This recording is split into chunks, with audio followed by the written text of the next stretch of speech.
In this video, I'm going to show you some simple ways to help improve your hip hinge. Now, you may have been told by one of your trainers or your therapist or your chiropractor that you should practice the hip hinge. Now, I show everyone that I see in practice this movement.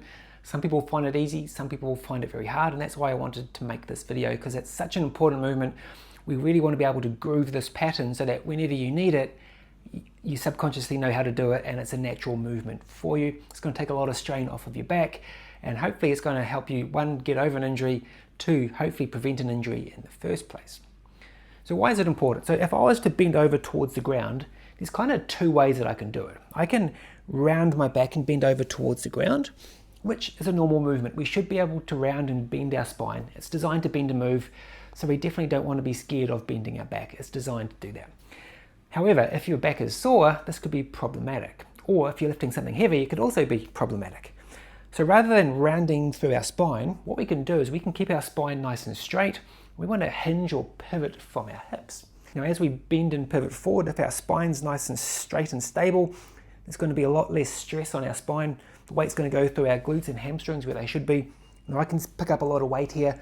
I could spend a bit of time here without putting too much stress and strain on my lower back. And this is why the movement's so important. Now, over the years, I've shown a lot of people this movement, and a lot of people struggle with it if it hasn't been something you've done in the past. And in this video, I'm going to show you 7 or 8 different tips that you can do to help improve this movement. Now, first thing we're going to start off with is making sure that our core's on a little bit. So when we hinge forward, we're going to make sure our core's on so we're not arching our back, because it's not this, okay? Our spine stays stable and straight.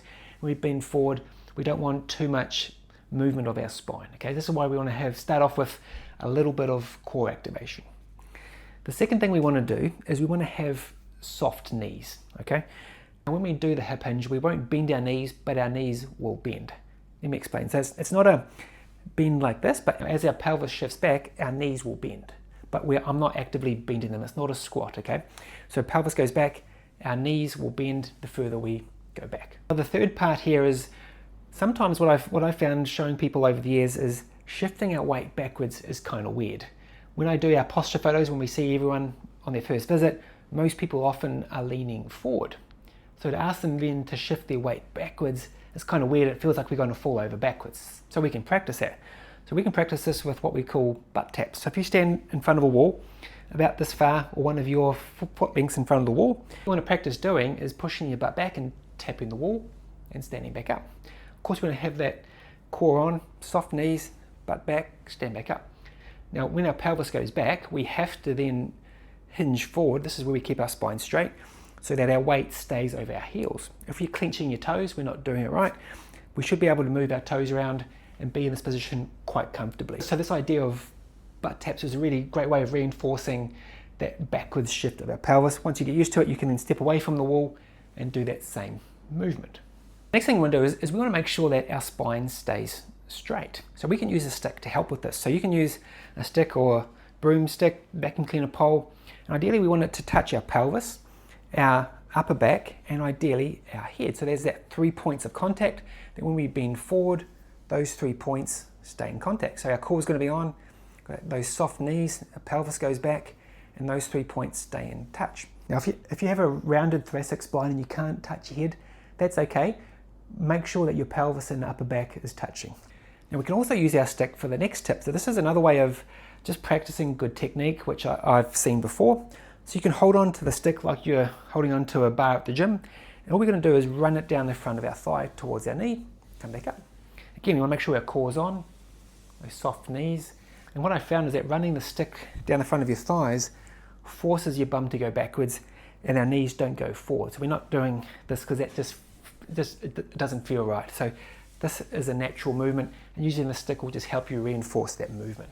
So we can also use the foam roller to help reinforce this movement. So similar to the stick, we're going to place it on the front of our thighs, arms straight on top, thumbs pointing forwards. We're going to push into the foam roller. As we push, we're going to roll it down our thigh and come back up. This is a really simple way of practicing that movement again, because your bum has to go backwards, our knees are unhinged, our spine stays nice and straight if your core's on, and it's just another way of trying to reinforce this hip hinge movement. So our next tip here is a little bit of a strange one, especially if your back's sore. So if I was to bend forward in this position, nice hip hinge, my core's on, pelvis back, soft knees, spine's nice and straight. When I stand back up, I can do it two ways. I can pull myself up with these muscles in my lower back, or our back extensors, or I can push my pelvis forward. Now, if I had a sore back and I use these muscles to pull myself up, it potentially might be a bit uncomfortable and a bit sore. However, if I was to push forward with my glutes or my pelvis forward because of the pivot around the hip joint, we'll stand back up with a lot less muscular activation in your lower back. So if you've got a sore lower back and you're practicing these hip hinges, because we should, think about pushing your pelvis forward as opposed to pulling myself up with my lower back. Sounds like a very subtle thing, and it is, but it can make the world of difference, especially if you have a little bit of lower back pain. So those are the 7 tips to help try and practice this movement. Hopefully you found them beneficial and you give them a go and really dial in your hip hinge. So you might ask the question is, how do I actually use this? Well, there's lots of times you can use it. Obviously, if you're doing any heavy lifting, if you're in the gym doing deadlifts, if you're doing squats, if you're out in the garden lifting heavy stuff, or you're in those compromised positions like putting things into the oven, getting things out of a shelf, picking up your kids, those types of things, we want to make sure that we're being very careful with our technique and we're really using this hip hinge position to help protect your back. But there's also other times in the day where you could use this where you may not think. So think about if you're spitting into the sink after brushing your teeth, if we're bent over the kitchen sink washing the dishes. Even if we're sitting at our office desk, we can hinge forward as opposed to rounding forward. It makes a world of difference if over the course of the day there's 5, 10, 15, 20, 30 positions or movements that we do where we take a lot of strain off of your back. And of course, I want to reiterate here, we don't want to get scared of bending our back.